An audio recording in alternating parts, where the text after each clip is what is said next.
Assalamualaikum warahmatullahi wabarakatuh. Perkenalkan, nama saya Pinky Lindasari.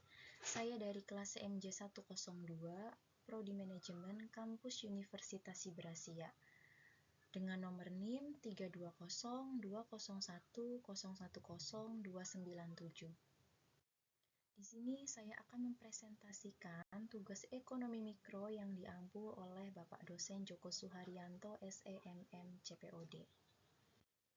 Saya memilih topik tugas nomor 1 dan nomor 3, yang mana nomor 1 yaitu Indonesia adalah salah satu negara di dunia yang menganut model perekonomian campuran. Salah satu peran negara adalah menjaga kestabilan harga. Langkah atau kebijakan apa yang dilakukan oleh pemerintah apabila ada satu produk kebutuhan pokok mengalami kenaikan atau lonjakan harga?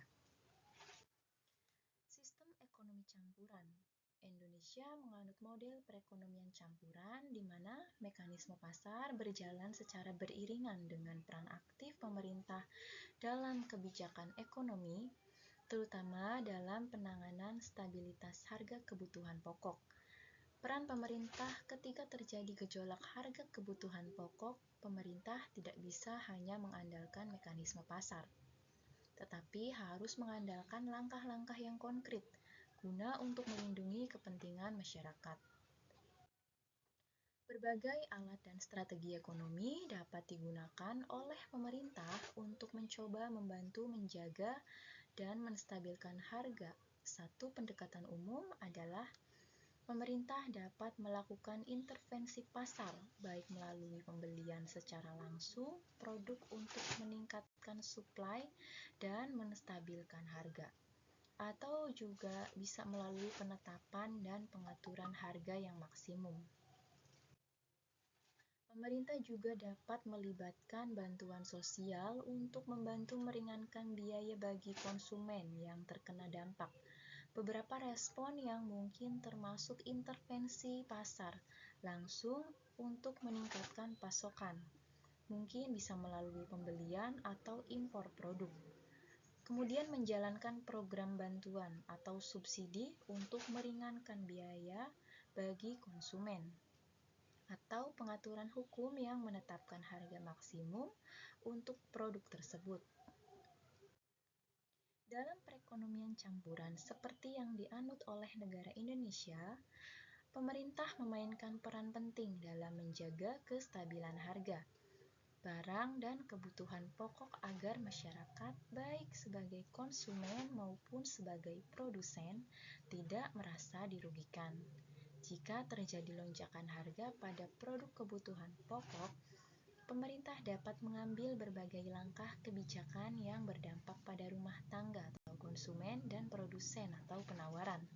Berikut adalah penjelasan mengenai kebijakan yang dapat diterapkan dari kedua sisi tersebut. Di sini ada dari sisi rumah tangga atau konsumen.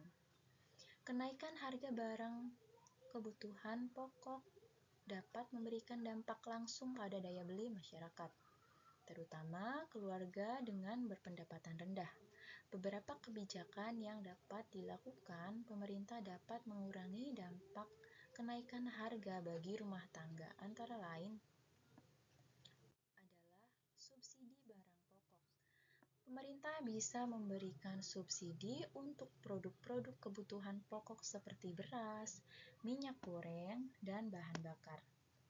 Subsidi ini membantu menurunkan harga jual barang di pasaran dan meringankan beban rumah tangga. Misalnya, pemerintah memberikan subsidi untuk beras sehingga harga beras tetap terjangkau meskipun harga beras di dunia atau harga produksi domestik mengalami kenaikan atau lonjakan harga. Kemudian penyaluran bantuan sosial. Jika terjadi lonjakan harga pada barang tertentu, pemerintah bisa menyalurkan bantuan sosial atau bansos langsung kepada masyarakat. Contoh nyatanya adalah program bantuan pangan non-tunai atau yang disingkat BPNT yang memberikan bantuan berupa bahan pokok kepada penerima manfaat. Bantuan ini bertujuan untuk membantu konsumen yang paling berdampak oleh kenaikan harga barang kebutuhan pokok. Kemudian operasi pasar. Pemerintah bisa melakukan operasi pasar untuk menstabilkan harga barang pokok. Dalam operasi pasar ini, pemerintah akan menjual barang dengan harga yang lebih rendah dari harga pasar agar konsumen, terutama keluarga yang berpendapatan rendah, tetap bisa memperoleh barang dengan harga yang wajar. Pemerintah mengadakan operasi pasar untuk mendistribusikan bantuan pokok langsung kepada masyarakat dengan harga yang lebih terjangkau saat terjadi lonjakan harga. Kemudian pengendalian impor dan ekspor.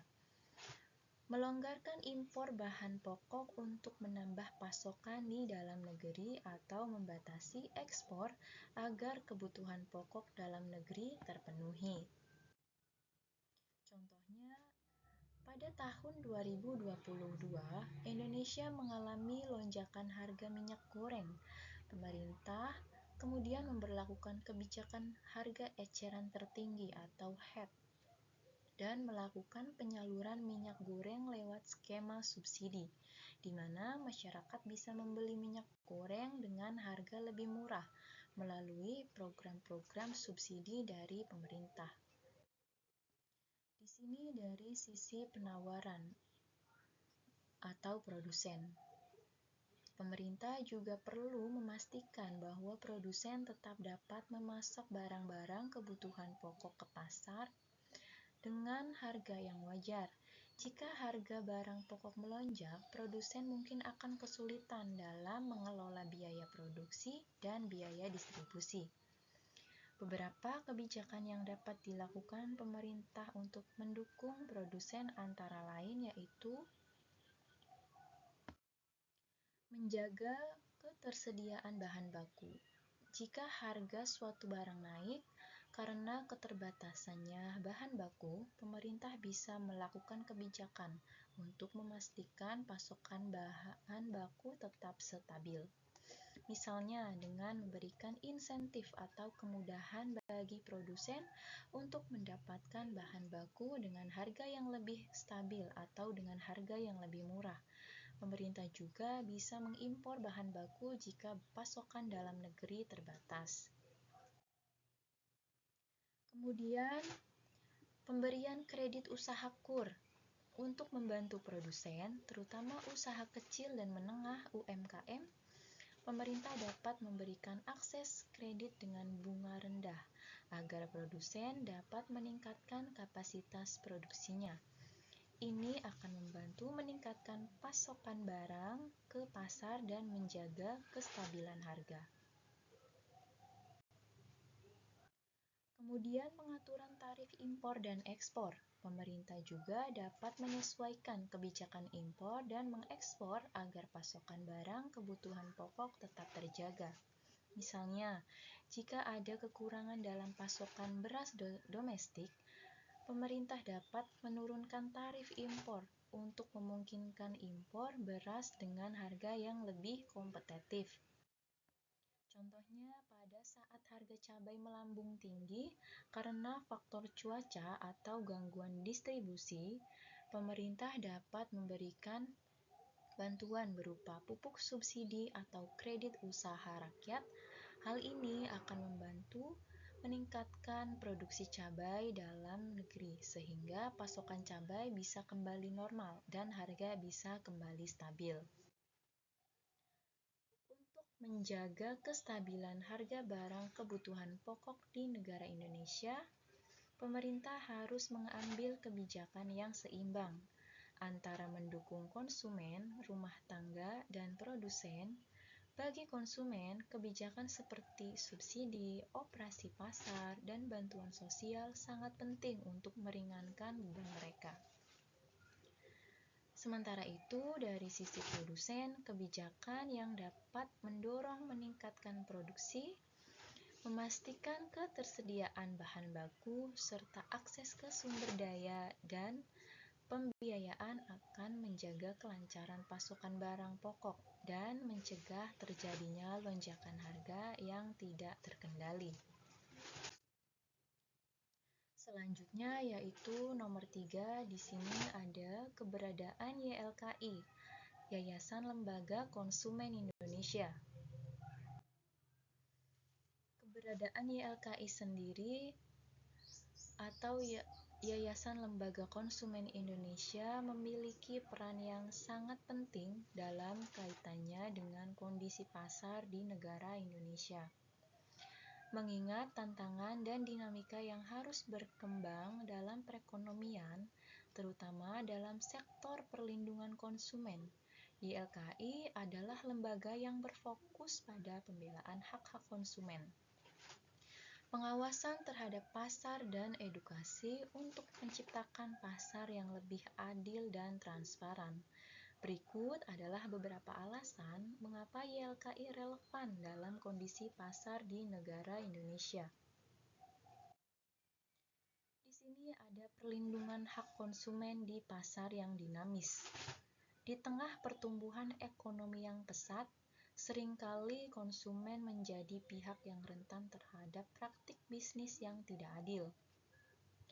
Praktik seperti penipuan, penyalahgunaan informasi, hingga produk yang tidak memenuhi standar keamanan dan kualitas masih cukup sering ditemui di pasar di negara Indonesia. YLKI hadir untuk melindungi konsumen dari penyalahgunaan tersebut.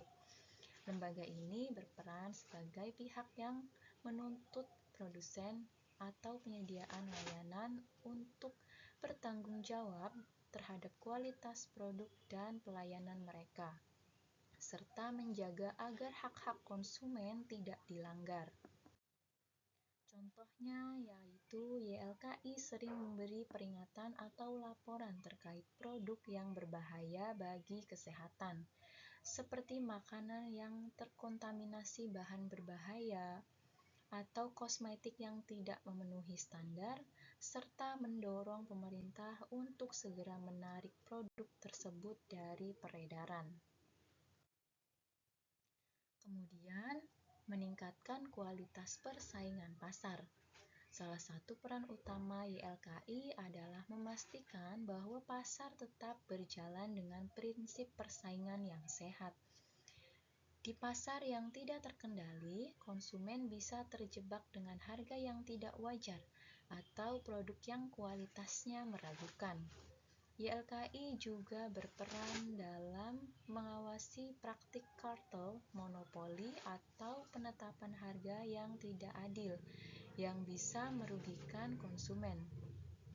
Dengan begitu, YLKI membantu menciptakan pasar yang lebih transparan dan lebih baik untuk semua pihak, di mana konsumen dapat memilih produk dengan harga yang wajar dan kualitas yang baik.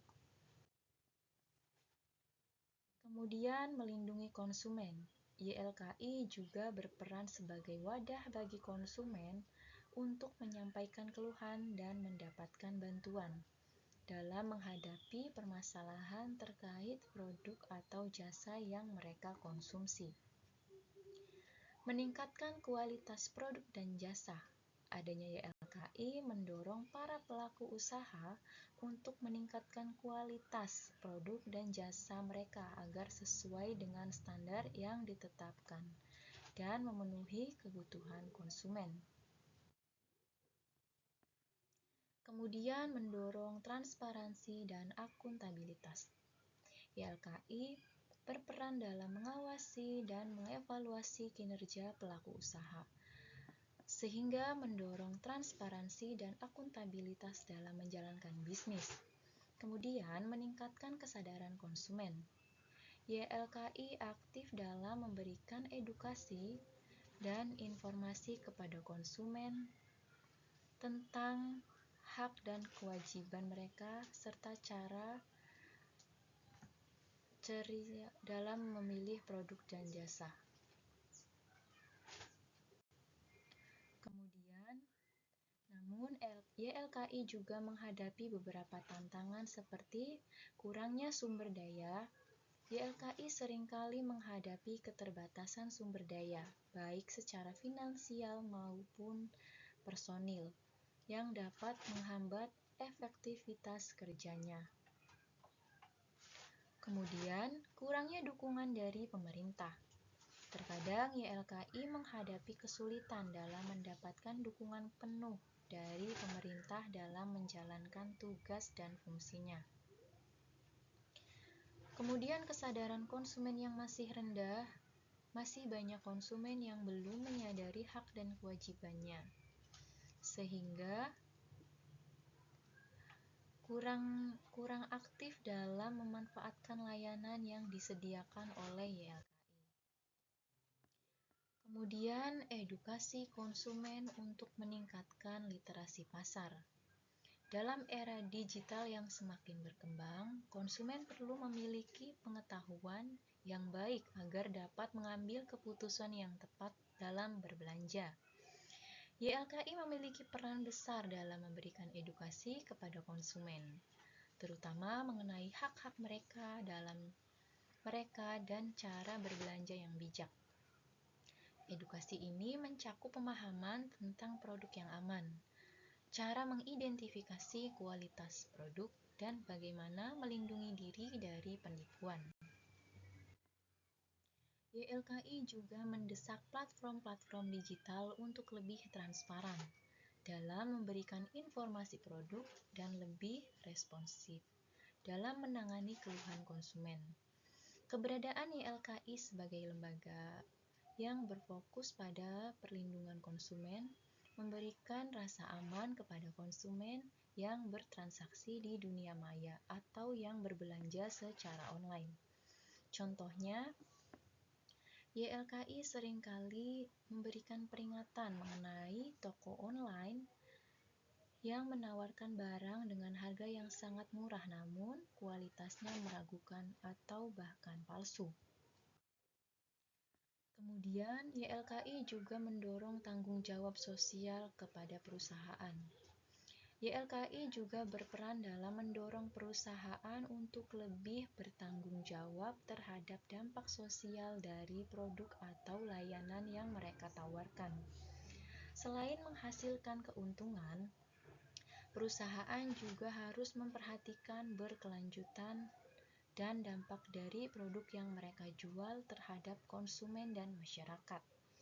YLKI berusaha memastikan bahwa perusahaan tidak hanya berfokus pada keuntungan semata, tetapi juga memperhatikan kesejahteraan konsumen melalui produk dan praktik bisnis yang lebih transparan dan etis.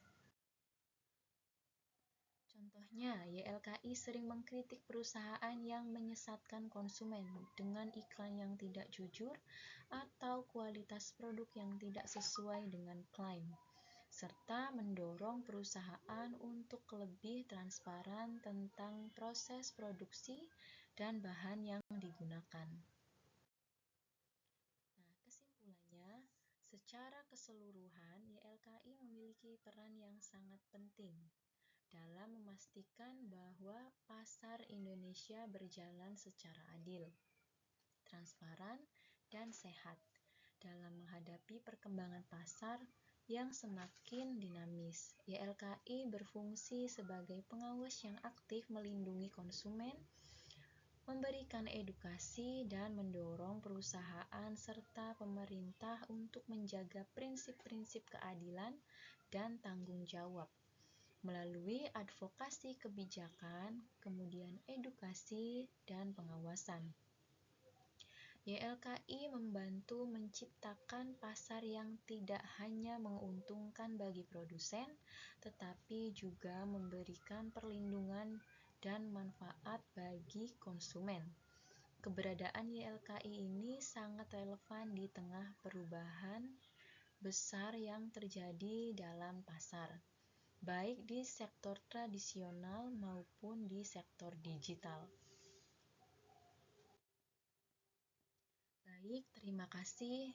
Sekian presentasi dari saya, kurang lebihnya mohon maaf. Wassalamualaikum warahmatullahi wabarakatuh.